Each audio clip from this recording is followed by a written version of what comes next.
Anyone who grew up in the 80s and 90s remembers the incredible popularity of Star Trek.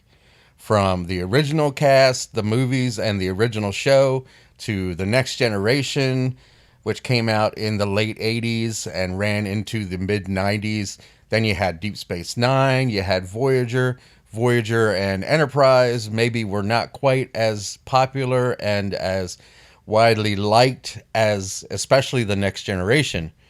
But definitely The Next Generation and Deep Space Nine were incredible shows in the Star Trek canon.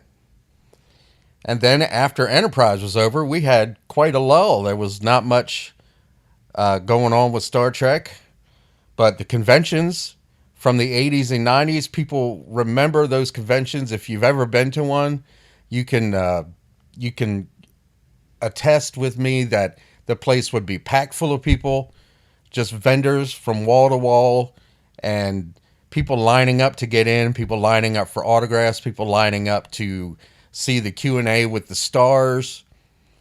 And fast forward to the 2010s, and we get Star Trek Discovery and Star Trek Picard and Star Trek Strange New Worlds. I don't know if you really want to count Lower Decks in there. I watched the first season of Lower Decks and it was okay.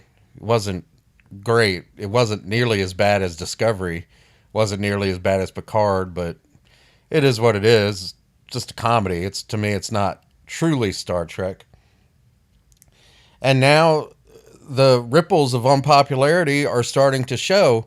At one point, there was a Star Trek convention going on somewhere every single week of the year. Somewhere in the world, every single week of the year, there was a Star Trek convention taking place. And now they're trying to get new Star Trek conventions off the ground with the new Star Trek shows, and you can see what has happened. The new official Star Trek convention has been canceled after 1 year.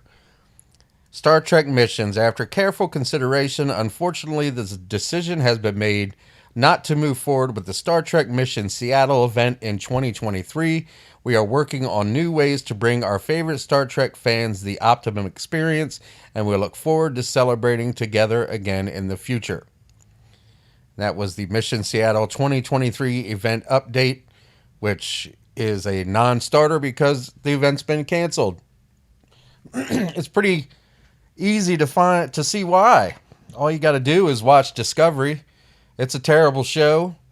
It's full of identity politics. It's full of virtue signaling, intersectionalism.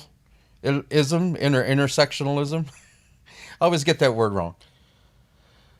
But and then they did Picard. They took Picard and took one of the greatest ever characters created in Star Trek, Captain Jean-Luc Picard, and turned him into a weak, just a weak man. They turned him into just a weakling with who kowtows and bows to everything and everybody. Needs to have help with everything and can't do things on his own and can't make decisions on his own. And that's just not Picard. That's not Jean-Luc Picard. Not the one that we came to know and love anyway. So they've canceled the Star Trek convention. And the funny thing is, nobody cares. You see all the replies to this tweet. Oh no. Anyway. And they're cheering. And if there was a good show to get behind, maybe this would still be going.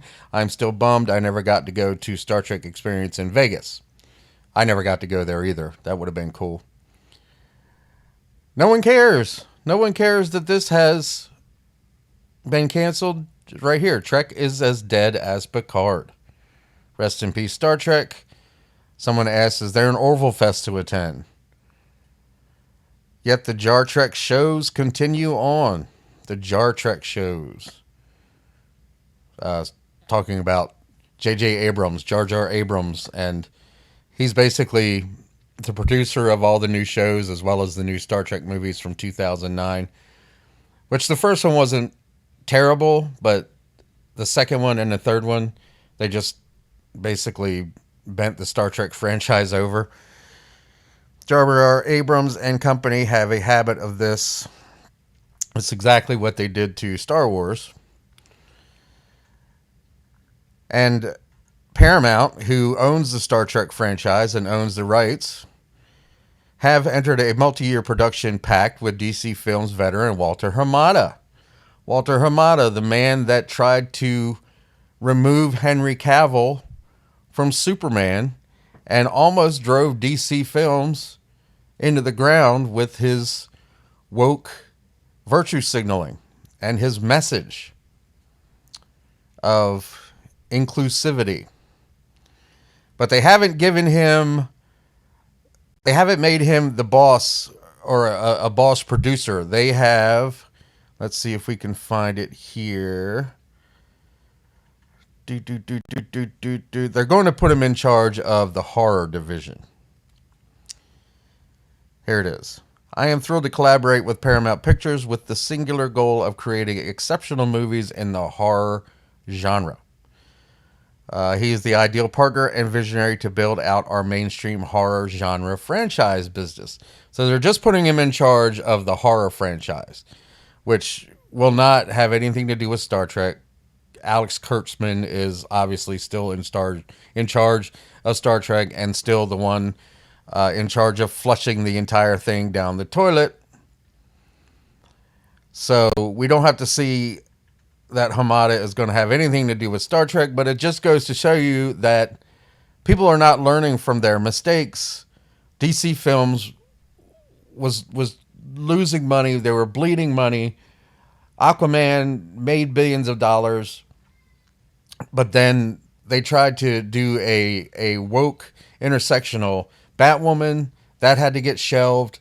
They tried to get rid of Henry Cavill in favor of a black Superman.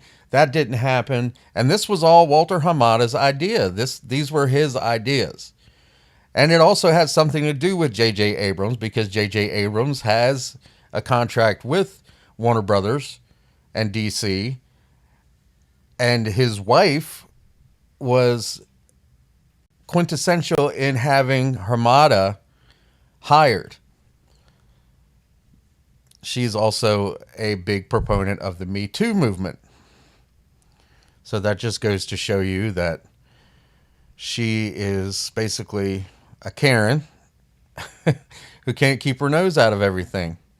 Has no business giving any kind of advice to any of the movie industries, but she got Hamada hired over there, and he was running it into the ground.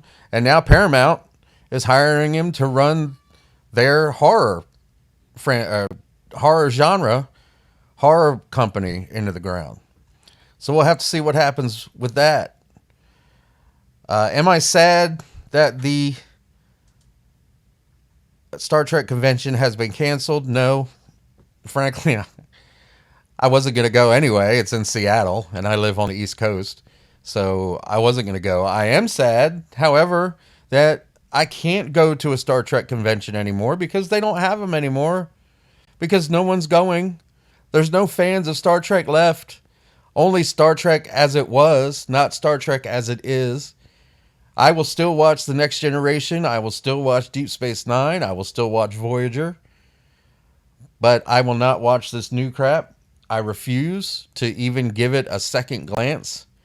Thank God that I have all of the originals on Blu-ray, so I don't have to worry about them taking it off of streaming, because they want people to watch the new stuff and not the old stuff. And that's it. Star Trek's dead to me, unfortunately, just like it's dead to everybody else. If you like my video, please smash the like button down below and share it with all your friends. If you haven't subscribed to the channel yet, please go ahead and do that and ring the bell for notifications. And I will see you next time.